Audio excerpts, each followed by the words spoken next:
মানুষকে অবহিত করতে চাই যে কিভাবে তিনি ডায়াবেটিস থেকে মুক্ত থাকতে পারবেন, কিভাবে ভালো থাকতে পারবেন, এবং যাদের ডায়াবেটিস হয়ে গেছে কিভাবে তিনি এটা নিয়ন্ত্রণ করতে পারবেন।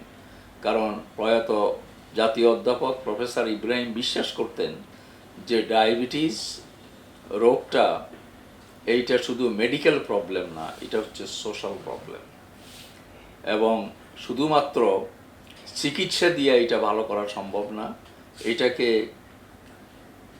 এটা তো চিকিৎসা দিয়ে ভালো করার যায় না, নিয়ন্ত্রণ করা যায়। সেই নিয়ন্ত্রণটাও যদি রোগীকে যদি পুরোপুরিভাবে অবহিত করা না যায়, মোটিভেট করা না যায়, তাহলে এটা নিয়ন্ত্রণও করা সম্ভব না। সেজন্য বলা হয় যে diabetes is not a medical problem, it is more A social problem.